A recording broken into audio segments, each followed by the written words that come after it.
Akhirnya, kelompok Sioyan pun bertemu dengan naga kalajengking racun langit. Tak jauh dari kelompok Sioyan, sosok naga kalajengking racun langit pun sedang memperhatikan.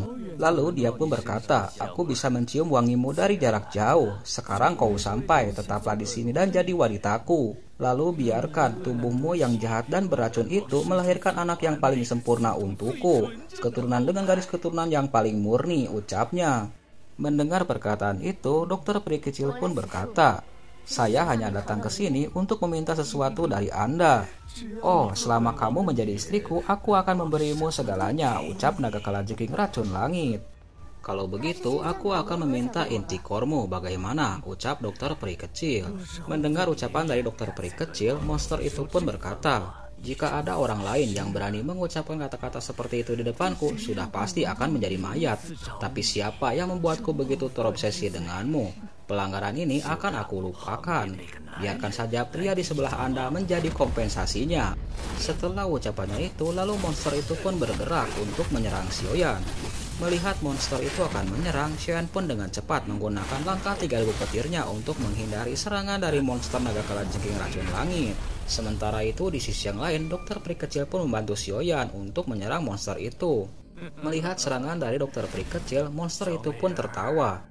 Lalu dia pun berkata, "Sungguh aku tidak bisa menyerang gadis secantik kamu, tapi aku meremehkan pria di sebelahmu itu," ucapnya. Di tempat yang lain, Xian pun mengeluarkan sosok Tian Hu Zunze dan boneka iblis bumi di hadapan monster kalajengking racun langit. Melihat kemunculan sosok Tian Hu Zunze dan boneka iblis bumi di hadapannya, monster itu pun tidak bergeming. Lalu tiba-tiba monster naga kalajengking racun langit itu pun mengeluarkan fluktuasi energi yang sangat kuat. Dengan teknik yang digunakannya itu, dia pun mengeluarkan kabut racun dan menyebarkannya. Seketika kelompok Xian pun dikelilingi oleh kabut racun dari segala arah. Dengan jumawa, monster itu pun berkata, "Hidup dan matimu akan dikendalikan oleh raja ini." Sementara itu, di tempat yang lain, kelompok Xian pun berhati-hati dengan kabut racun yang ada di sekitarnya. Selang beberapa saat, beberapa monster ganas pun muncul dan langsung menyerang kelompok Sioyan. Melihat sekelompok monster itu, dokter peri kecil pun mengingatkan kelompok Sioyan, "Hati-hati, ini semua adalah binatang beracun dari pedang Luosen," ucapnya. "Kalau begitu, jadi tunggu apa lagi? Mari kita pukul mereka bersama-sama," ucap Tian Hu Zunze. Setelah ucapannya itu, lalu Tian Hu Zunze pun bergegas untuk menyerang para monster itu dengan kekuatan api langitnya. Sementara itu, di tempat yang lain, dengan pengendalian dari Sioyan, boneka iblis bumi pun langsung melesat dan menghajar para monster yang hendak ingin menyerangnya. Tak jauh dari posisi Tian Hu Zunze dan boneka iblis bumi, di sisi yang lain, Sioyan dan dokter peri kecil pun berjibaku untuk melawan para monster yang hendak ingin menyerangnya. Xian pun mengingatkan dokter peri kecil agar berhati-hati. Lalu setelah itu, dia pun menggunakan langkah 3000 petirnya untuk menghadapi para monster yang akan menyerangnya. Dengan langkah 3000 petir plus one besarnya, Xian pun membantai satu persatu para monster yang hendak ingin menyerangnya. Sementara itu, di tempat yang lain, dokter peri kecil Tian Hu Zunze dan boneka iblis bumi pun sama dengan Sioyan. Tak jauh dari pertarungan itu, sosok naga kalajengking racun langit pun memperhatikan pertarungan itu. Sementara itu, di dalam pertarungan Tian Hu Zunze, dia pun merasakan ada jejak darah naga kuno Taisu di dalam tubuh para monster itu. Kekuatan magical beast dari naga kalajengking racun langit itu sangat luar biasa. Selain dia adalah magical beast tingkat 7 yang sebanding dengan Dojong bintang 8, dia pun mempunyai darah naga kuno Taisu. Dalam pertarungan yang berkelanjutan, rupanya monster naga kalajengking racun langit sangat kesal dan marah kepada kelompok Sioyan. Dia pun berniat sesegera mungkin agar dapat membunuh sekaligus kelompok dari Sioyan. Melihat serangan brutal dari monster naga kalajengking racun langit, Tian Hu Zunze pun menggunakan kekuatan dari api langitnya untuk menghadapi perlawanan monster itu. Sementara itu, di tempat yang lain, dengan kekuatan api surgawi dan suan besarnya, Xian pun membantai satu persatu para monster yang ingin menyerangnya. Namun tiba-tiba, Xian pun dapat merasakan hal yang aneh. Monster-monster ini dikendalikan oleh monster naga jahat dari klan surgawi. Tidak ada rasa takut sama sekali. "Saya tidak tahu berapa lama jika ini terus berlanjut," ucapnya. Di tempat yang lain, sama halnya dengan Sioyan, dokter peri kecil pun berusaha untuk segera mungkin menghabisi para monster. Namun hasilnya tetap nihil. Para monster itu pun bergegas untuk menyerang dokter peri kecil tanpa rasa takut. Menghadapi serangan para monster yang dikendalikan oleh naga kalajengking racun langit membuat kelompok Xian pun kewalahan. Walaupun kekuatan yang dimiliki oleh kelompok Xiaoyan cukup kuat, namun mereka semua kewalahan untuk menerima serangan yang terus-menerus yang dilakukan oleh para monster. Sementara itu di tempat yang lain, akhirnya Tianhu Zunze pun bisa mengimbangi pertarungan dari monster naga kalajengking racun langit dan berhasil melukainya. Akibat serangan dari Tianhu Zunze membuat monster naga kalajengking racun langit pun tersungkur dan jatuh. Sementara itu di sisi sang monster naga kalajengking racun langit, dia pun nampak marah kepada Tianhu Zunze karena telah menghancurkan tanduknya. Kamu memang bajingan, beraninya kamu mematahkan tanduk naga rajaku. Kamu harus mati, ucapnya. Dalam kemarahannya, monster naga kalajengking racun langit pun mengeluarkan fluktuasi energi yang sangat kuat yang menyebar ke segala arah. Melihat perubahan itu, Tianhu Zunze pun dapat merasakan kalau kekuatan dari para monster itu telah diserap oleh naga kalajengking racun langit. Satu persatu, monster yang menyerang kelompok Xian pun menghilang karena diserap oleh kekuatan monster naga kalajengking racun langit. Melihat perubahan yang terjadi membuat Xian pun menjadi kaget. Dia tidak menyangka kalau para monster itu akan diserap oleh kekuatan dari naga kalajengking racun langit. Setelah berhasil menyerap seluruh kekuatan dari para monster, tiba-tiba muncullah sebuah pusaran tornado yang sangat kuat. Selain itu, wujud dari monster naga kalajengking racun langit pun berubah menjadi sosok raksasa. Raja ini akan memotongmu menjadi beberapa bagian, ucap monster naga kalajengking racun langit. Setelah ucapannya itu, lalu monster itu pun menembak kelompok Xiaoyan dengan cahaya pilar yang sangat kuat. Menghadapi serangan yang sangat kuat, Xiaoyan pun mencoba untuk menghindarinya dengan langkah 3000 petirnya. Xiaoyan pun mencoba untuk mendekati sosok Tianhu Zunze dan meminta bantuannya. Senior Tianhuo, bisakah Anda membantu saya untuk mengulur waktu, ucapnya. Mendengar permintaan Xiaoyan untuk mengulur waktu, Tianhu Zunze pun menyanggupinya. Sementara itu di tempat yang lain, Xiaoyan pun mulai menjauh dari pertarungan itu. Dengan menggunakan teknik langkah 3000 petirnya, Xiaoyan pun mencari cara untuk dapat menghindari serangan brutal dari monster naga kalajengking racun langit dan mencari tempat untuk memadukan 3 jenis api surgawi. Melihat kondisi Xiaoyan yang terdesak oleh serangan dari naga kalajengking racun langit, di tempat yang lain akhirnya Tianhu Zunze pun menggunakan sebuah teknik.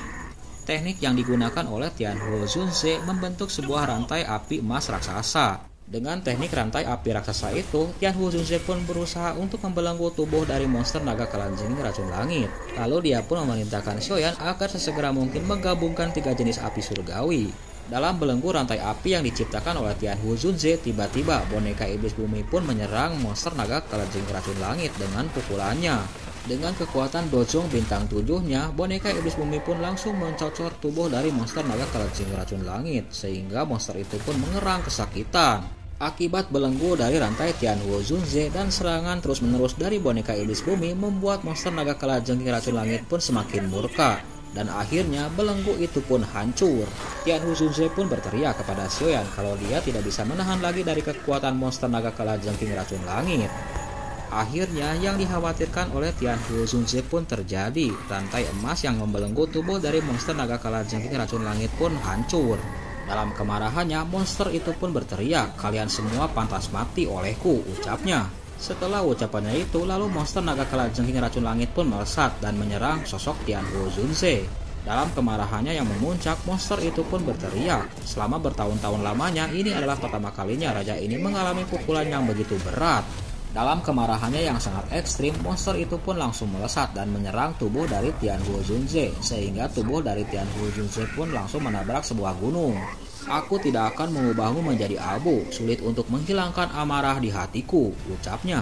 Sementara itu tak jauh dari pertarungan antara monster naga kalajengking racun langit dan Tianhu Zunze, Xiaoyan pun telah menggabungkan 3 jenis api surgawi untuk membentuk sebuah api lotus.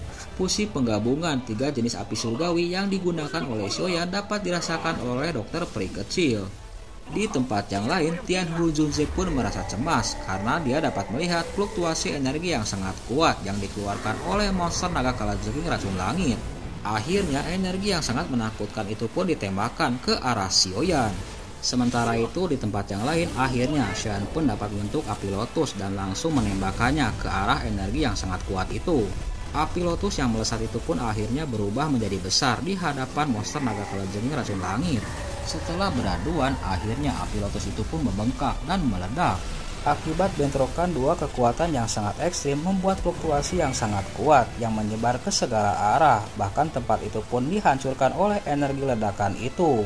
Setelah ledakan itu sirna, nampak sosok tubuh yang menyedihkan dari monster naga kalajengking racun langit yang langsung terjatuh. Tubuhnya langsung ambruk dan menabrak bebatuan hingga hancur. Sementara itu di tempat yang lain, para bawahan yang melihat ketuanya telah dibunuh oleh Xiaoyan menjadi ketakutan, lalu mereka pun segera pergi meninggalkan tempat itu. Setelah berhasil membunuh naga kalajengking racun langit, akhirnya kelompok Xiaoyan pun berkumpul. Setelah pertarungan itu berakhir, Tianhu Zunze pun merasakan kalau seluruh tubuhnya merasa hancur akibat pertarungannya dengan monster naga kalajengking racun langit.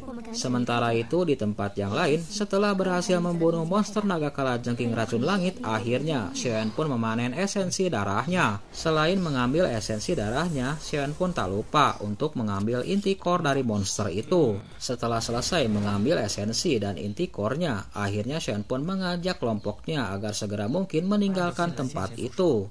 Akhirnya kelompok Xiaoyan pun sampai di sebuah gua, lalu dia pun berkata, "Benar kata Xinlan, sebelumnya para murid dari Sungai Lembah Es telah datang ke tempat ini untuk mengejar kita. Oleh karena itu, aku akan sesegera mungkin menyembuhkan racun tubuh yang menyedihkan milik dokter peri kecil dan menyempurnakan tubuh dari Pak Tuayo," ucapnya. Mendengar apa yang dikatakan oleh Xiaoyan, dokter peri kecil pun memberi saran kepada Xiaoyan agar segera mungkin menyempurnakan tubuh Pak Tuayo. Seperti yang aku dengar, selama hidupnya Pak Tuayo memiliki kekuatan tingkat dojun. Itu sangat bermanfaat bagimu untuk menghadapi Sungai Lembah Es. Kalau begitu, mari kita selesaikan masalah senior Tianhuo, ucap Xiaoyan.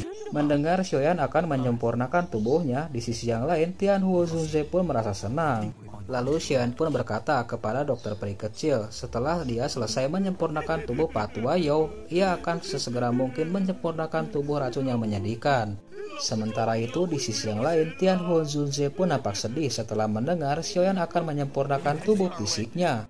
Tianhuo Zunze pun berkata kepada Xiaoyan, "Hei anak kecil, jika sukses menyempurnakan tubuh fisik ini, maka kedepannya aku akan berhutang budi kepadamu selamanya." Mendengar ucapan dari Tianhuo Zunze, Xiaoyan pun berkata, "Pak Tuayo, tenang saja, aku akan mencoba sebisa mungkin agar dapat menyempurnakan tubuh fisikmu. Kalau dipikir, aku sangat iri terhadap gurumu yang telah mendapatkan murid sebaik kamu," ucap Tianhuo. Sementara itu, Xiaoyan pun berkata kepada semua orang kalau dirinya akan menyempurnakan pil sesegera mungkin dalam waktu tertentu. Oleh karena itu, dia pun meminta agar semua orang dapat menjaganya selama penyempurnaan pil. Akhirnya Xiaoyan pun memulai menyempurnakan pil Yinyan untuk tubuh fisik Tianhuo Zunze. Sementara itu di sisi yang lain, Tianhuo Zunze pun terus mendampingi proses pemurnian pil Yin-Yang yang dibuat oleh Xiaoyan. Entah berapa lama Tianhuo Zunze menunggu proses pemurnian yang dilakukan oleh Xiaoyan. Sementara itu di tempat yang lain, Xiaoyan pun melakukan pemurnian dengan kekuatan api surgawinya. Hari ke hari telah berlalu, penyempurnaan pil Yin-Yang yang dilakukan oleh Xiaoyan belum selesai sehingga membuat Tianhuo Zunze pun merasa bosan. Selama pemurnian pil sedang berlangsung, Tianhuo Zunze pun tidak henti-hentinya untuk memperhatikan sekaligus menjaga Xiaoyan. Dalam kurun waktu tertentu, Xiaoyan pun terus-menerus mengatur output dari api surgawinya untuk dapat menyempurnakan pil Yin-Yang. 7 hari telah berlalu setelah proses pemurnian pil Yin-Yang yang dilakukan oleh Xiaoyan. Akhirnya pada hari terakhir, fenomena alam di sekitar pegunungan itu pun berubah. Sebuah lubang spasial pun muncul, dibarengi kilatan guntur yang menderu. Fenomena alam yang terjadi di sekitar tempat itu tak luput dari pandangan Xinlan dan dokter peri kecil. Namun lain halnya dengan dokter peri kecil, dia malah merasa cemas akan fenomena itu. Alasannya, fenomena itu mungkin dapat dilihat oleh orang-orang dari Sungai Lembah Es.